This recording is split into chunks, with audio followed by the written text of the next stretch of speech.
Hello mga palangga, welcome back to my channel. So for today's video, ayan problema ni Ma'am Tangles at medyo buhaga ganyang buhok pero straight naman guys. So ang gagawin ko para matanggal ang tangles ng buhok niya ay medyo lalagyan ko siya guys ng straightening.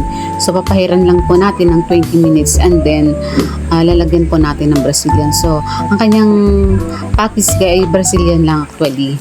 So ang ginawa ko lang para malaglag at bumaba yung kanyang tangles ay nilagyan na rin po natin ng straightening.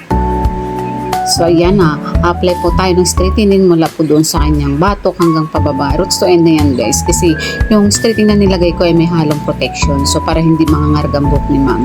So ayan mga palangga, tuloy-tuloy lang natin hanggang sa matapos natin lagyan ang lahat ng kanyang hibla ng buhok.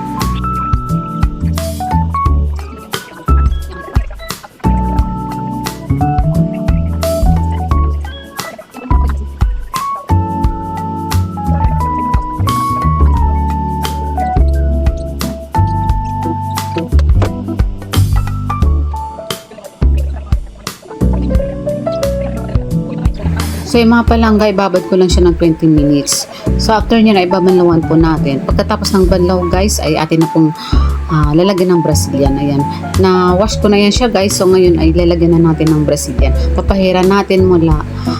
Lahat po guys ilalagyan natin. Nagsisimula tayo dito sa baba. Sa pinaka-end ng buhok ni ma'am. So pababa lang ng pababa guys.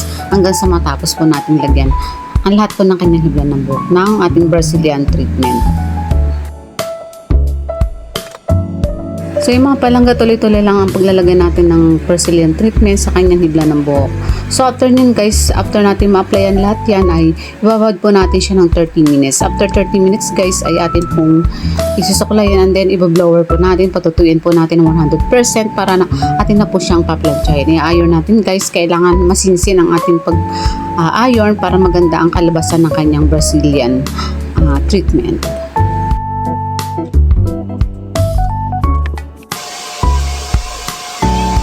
So yun nga palangga, pagkatapos na natin applyan ng Brazilian at nababad na siya ng 30 minutes. So ayan mga palangga, atin na pong patutuyuin. Patutuyuin po natin ng 100%. Ayan guys, para hindi po magkulubot ang kanyang buhok ay kailangan tuyong-tuyo guys ang pag-blower natin. So yung mga palangga, ang process guys ng Brazilian treatment ay maiksi lang ang oras. Maabot lang ito ng 2 hours. Unlike dun sa ribbon ay 5 hours to 6 hours depende sa buhok. So ayan, ang Brazilian treatment guys depende din sa buhok o makapal o manipis, madali lang gawin. Advice ko lang din mga palangga kung hindi naman totaling buhagag o kulot ang yung buhok o straight naman talaga, huwag na po kayong mag-ribbon, huwag na kayo magpa-ribbon. So ang recommend ko na lang sa inyo ay mag-Brazilian na lang kayo para natural lang ang straight at hindi pa masisira. Kasi every time na nagre-ribbon po kayo every year, doon po nasisira yung dulo ng buhok. So 'di ba kapag sobra ay nasisira. So kailangan kapag alam niyo na straight naman ang buhok niyo, huwag na po kayong magtangka pang magpa-ribbon. Ang recommend ko na lang sa inyo ay magpa-Brazilian na lang kayo para natural lang ang kalalabasan ng hair niyo.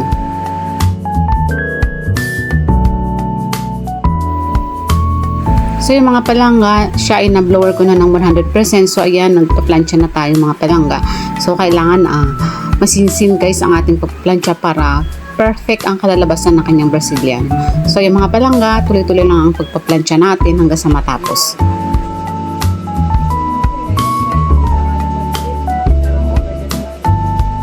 Siyempre mga palangga, habang nagpa-plancha tayo, hindi nawawala ang maritisan dyan. Ayan, diba nagpapintuhan kami ni ma'am.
So yung mga palang gagupitan natin, ititrim lang natin yung dulo. Ayun naman yung pegsian guys. So ayan yung mga excess lang ng hair ang kukunin natin guys. So ayan mga palang gagupitan ko na siya. Kunti lang natin kukunin kasi baka mamaya award tayo ni ma'am.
So yung mga palangga, thank you for watching. Sana nag-enjoy kayo sa panonood.